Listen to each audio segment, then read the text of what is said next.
Well folks, it's November 2018 and I thought it's time we sat at the bench and did a repair.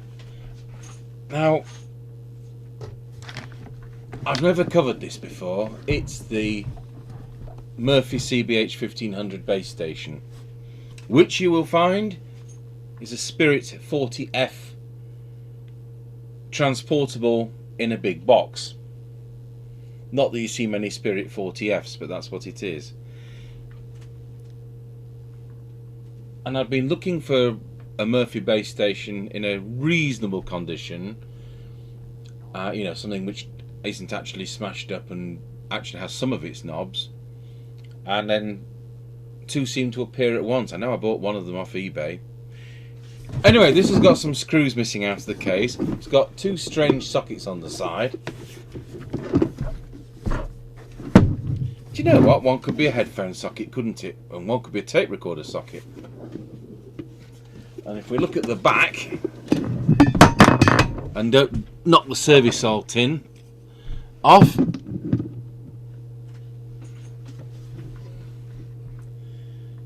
let's see if we can zoom in on that. And will the camera be in autofocus or will it be in fixed focus or what? Who was that supplied by then?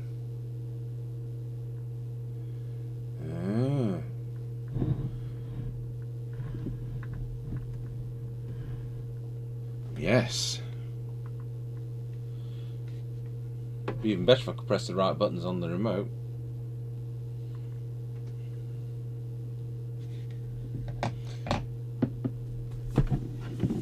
To be honest, I don't think I've seen more than one of these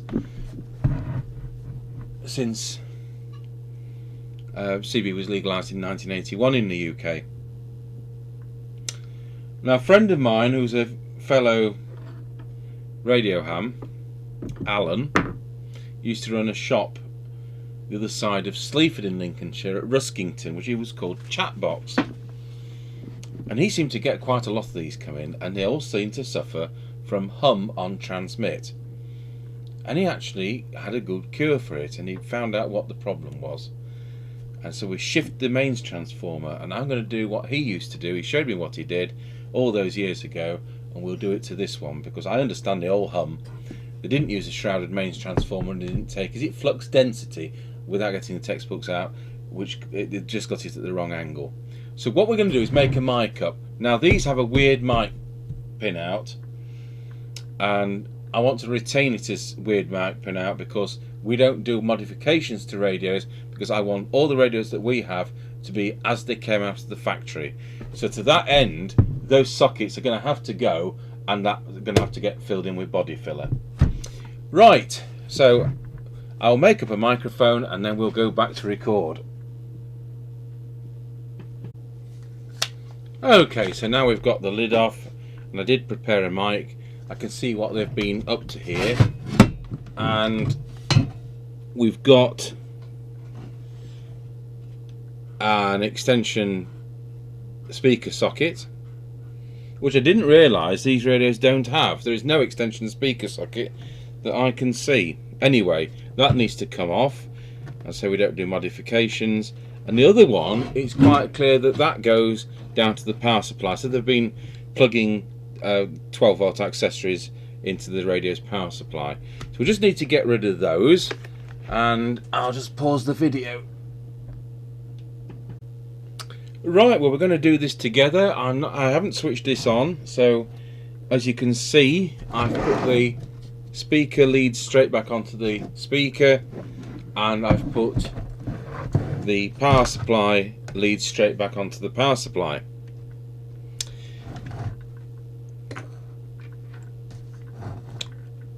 So as I say, this is a Spirit 40F, and we're going to switch this on. Let's see what happens.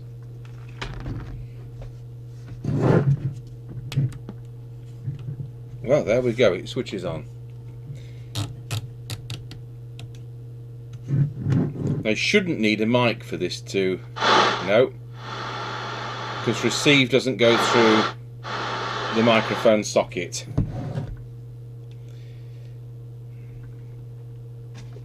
So I've just prepared a new mic, and just for your information, if I look at my sheet here, pin 1, diagram 1's the Cybernet one.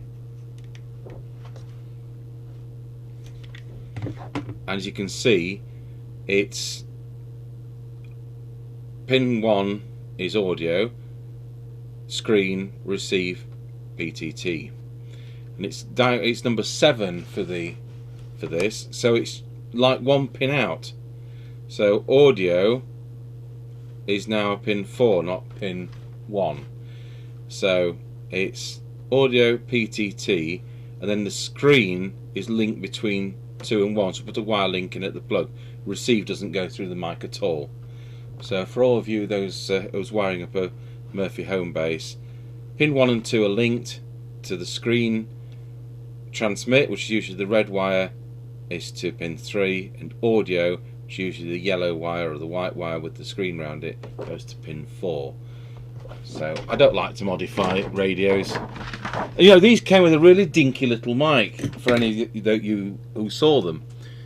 It was about a third of the size of anybody else's mic, but as ever we'll be putting a standard 520, 530, whatever they're called, on it. And let's plug that in, and I'll just press the transmit button and plug the aerial in through the test instruments. Now, that was badly said. I'll plug in the test instruments into the aerial socket, and we have transmit, and let's have a see what it's doing.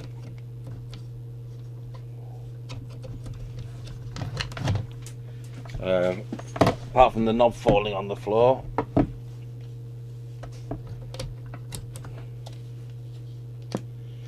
Oh right, well it's doing 3.5 watts.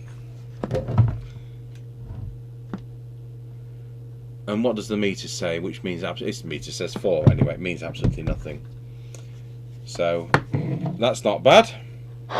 We'll just see if it actually receives.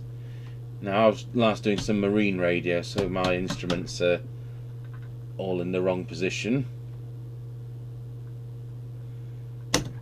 So we're, instead of going on 156, we need to be on 27 79125. 27 7. There we go. 74 75 76.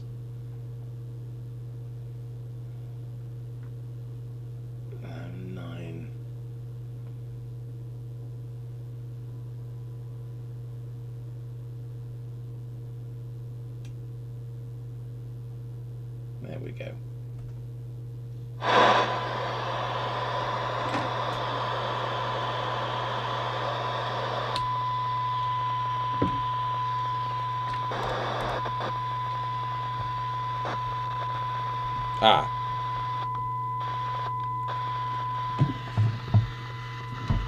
That's, if I put this signal generator to 100 millivolts, 100 microvolts, that should be S9, and what it is, the RF gain control is dodgy. Let's put it down to 3 microvolts. You see it's all over the place. It probably just wants cleaning, so we'll try for that first. Only got on these delta tune controls. We'll have to find out where that is as well. So it does kind of work. We'll see if there's any deviation on transmit.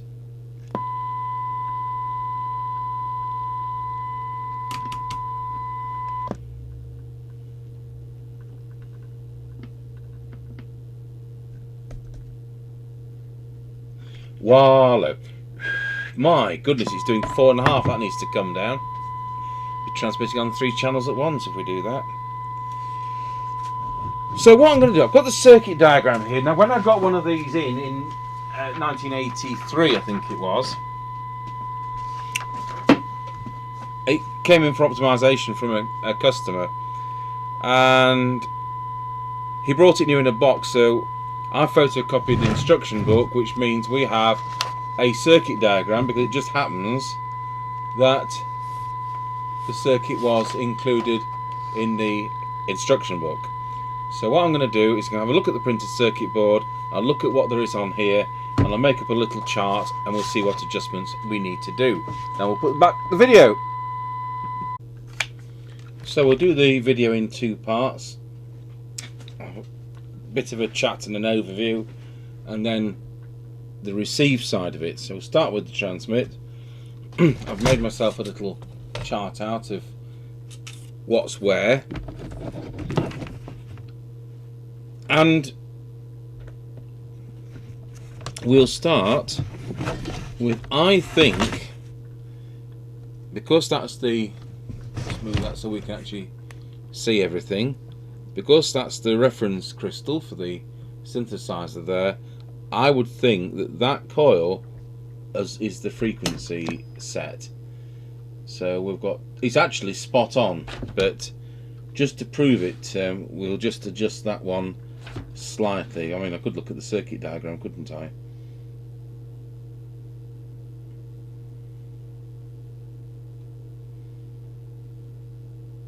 Yeah, T14. Just get the wax in the coil melted.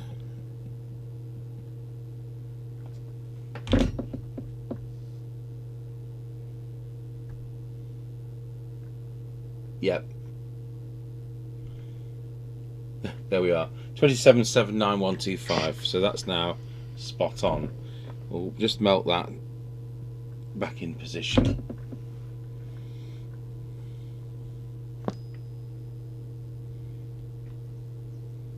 Right. So looking at the circuit,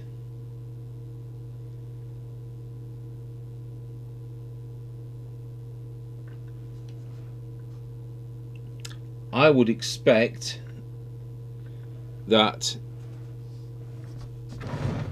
T1,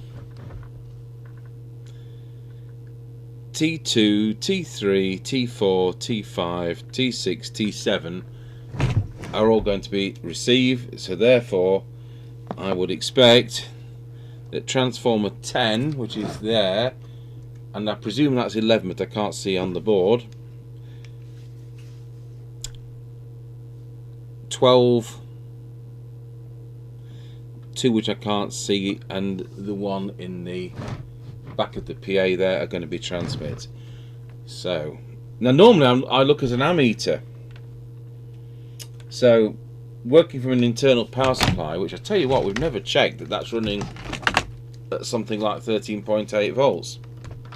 So let's have a look.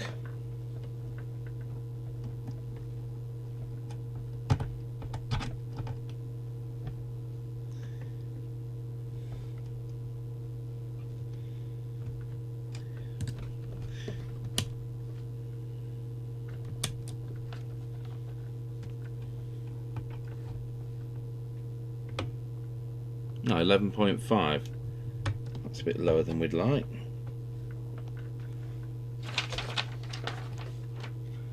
So just zoom out a bit.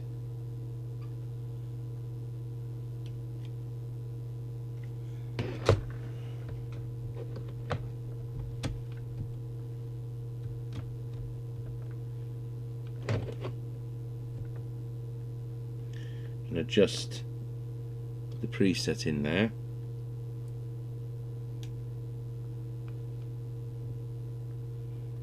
To 13.8. I mean, this is guesswork, isn't it? Is it supposed to be 12.8? Is it supposed to be 13.8? Is it supposed to be 13.5? 13.78 will do nicely.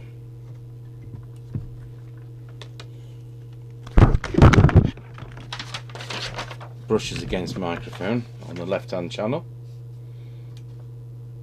I'll see if there's any clue in the circuit.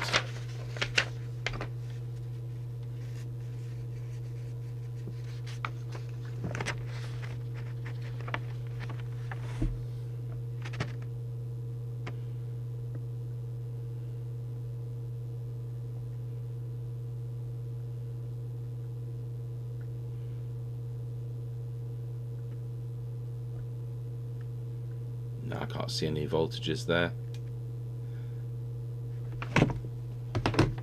It does have a meter lamp, incidentally, folks, and it is lit. Right, so with that, we will just start going through the transmit. So we'll start with what I believe to be transformer 11. So going to transmit. Good grief, I can hear the hum already.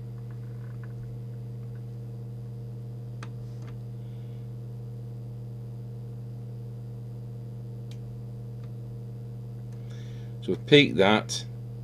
10. We've peaked that. Having turned the power supply up, it's now doing just over 4 watts. T9. That's come up to 4.3.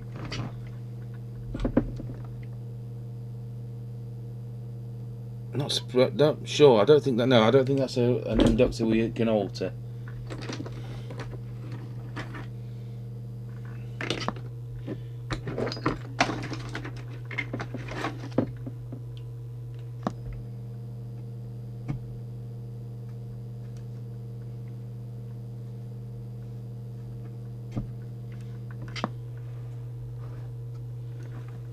T12 I've overlooked.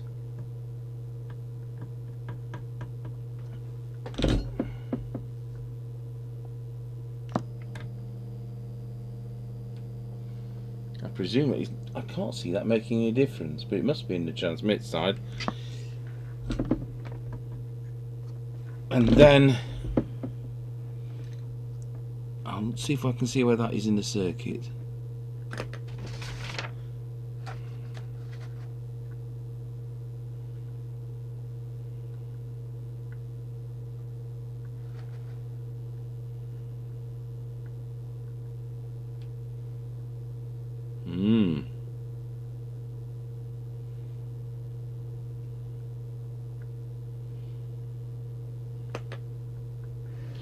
It's there.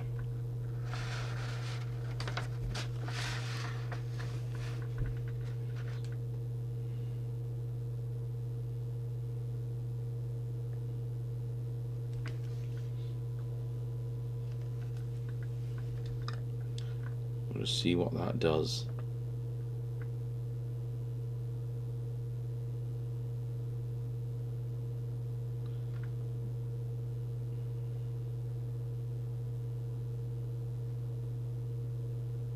I reckon that could actually be something to do with the delta tune control. So forget that. So far we're at 11, 10, 9, whatever that is. Bless me. And then finally the yellow one in the PA.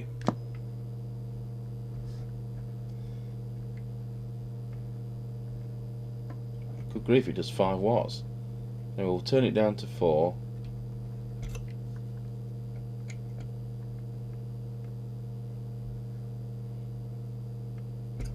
There we go. Do you know, you know, when you've watched these videos, we struggle with a lot of tests to get more than 2.9 to 3.5 watts, but that one works a treat. I'm going to go on to discuss about this hum thing and see if what Alan suggested works all those years ago. Now then, we need to set the meter, which we want it to read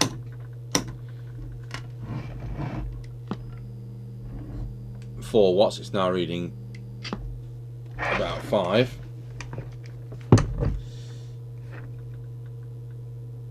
And I would expect, without looking at the circuits again, it could well be that one at the back. We'll have a look, because anything I misadjust I can always adjust back again. It's that one. See, we can adjust that, so it wants to be just touching the 4, which it is. These knobs like coming off, don't they? think we'll be putting this front panel and the rest of the case through the company dishwasher. So that's VR3 at the back is the power meter. Deviation, that was miles out when I did a quick whistle test. So we'll just get the little oscillator out.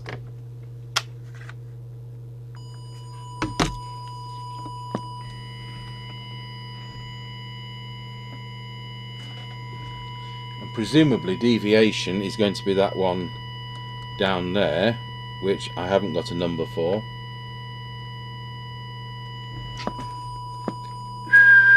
Still over the top with a whistle.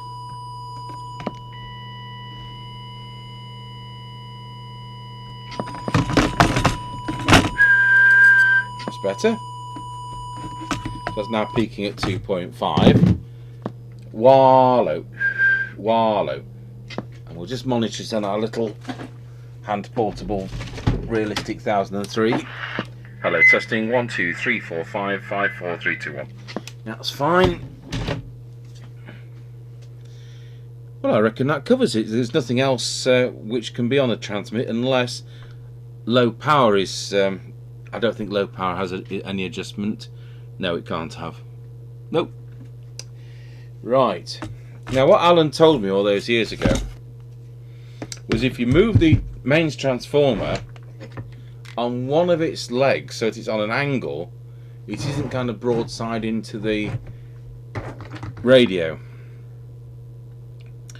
So let's see what the hum's like. Let's put that little receiver back on.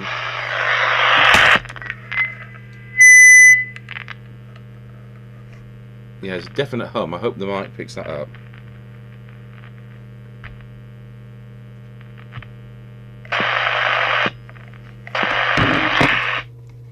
So what we're going to do, I'm just going to release one of the screws and see whether what he told me in 1983 was true.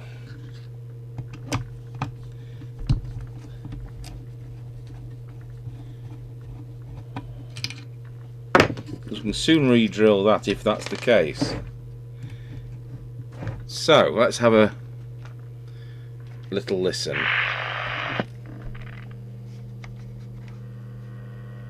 So that's as loud as I can get it without feedback.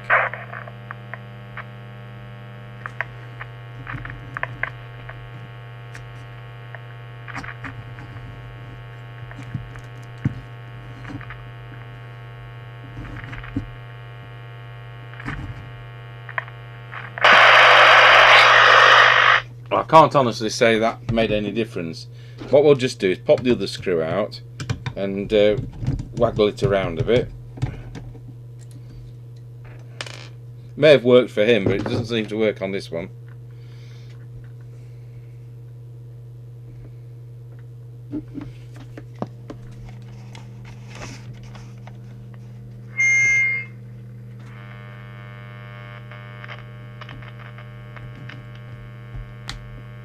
Well, the bench light doesn't help, does it?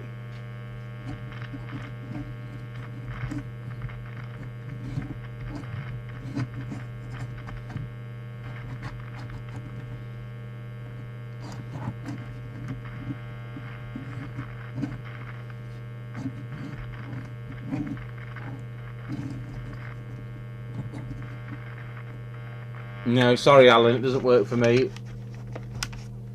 But it might work for some of you out there. Right, we'll get that screwed back down. Because the other thing to do, there can be power supply issues, can't there? But I honestly don't think this has had that much use, so I appreciate the aid. I'll tell you what we're going to do. I'm going to change, just for the experiment, I'm going to change the 4 capacitors in the power supply, and I'm going to change the big one on the radio there. I mean, at the end of the day, this radio is 35 years old, so I'm going to put that really high grade RS components one at 105 degrees, and we'll just see whether that hum diminishes. But we all know this is how these radios are. This is what lets them down, apart from not having an extension speaker socket, and you saw what we did with that. So I'll pause the video, I'll change those capacitors, and let's see if it's the same. Okay, so as you can see, I've changed those capacitors. So what was there? 1,000 microfarads at 25 volts on the radio, 1,000 microfarads at 35 volts, and then 1, 2, 3, all 100 microfarads at 25 volts. So what we're going to do now is switch it back on, and we better check that power supply voltage because it may well have altered the power supply setting. So let's see what you remember. It was 13.7 something, wasn't it? When I can get the meter probes on it. 13.71, that's fine, but that could have affected it.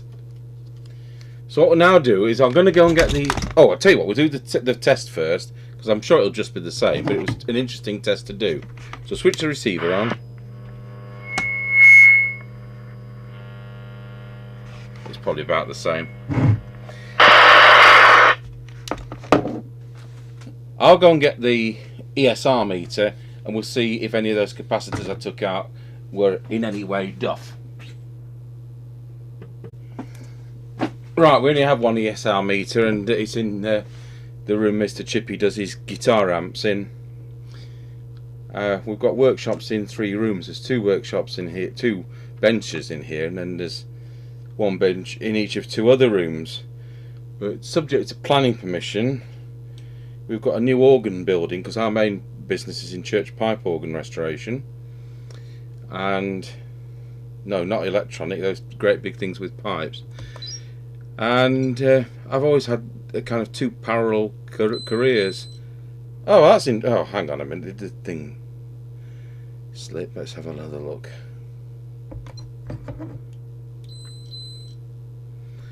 That's probably about right, but the fact it's high tells me that it's on its way. It's usually indicative of them drying up. So we'll try the next one. So we're subject to planning permission. Hopefully we're having another organ workshop, and there's going to be hopefully a side wing. Yeah, that's not brilliant either. With a bit more electronics workshop, so maybe I have to get cameras in on the instruments, which is very difficult in here. So there we go. 120. That's, yeah, they're not nice. Then the 2 1000s, let's see what they read.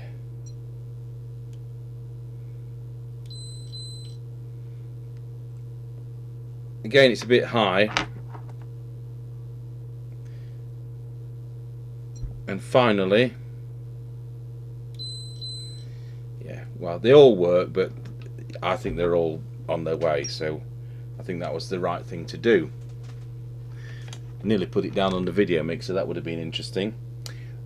Right, well, that concludes where we're going with this. It's doing full 4 watts, and on low power it's doing, let's have a look, just for the record, it's doing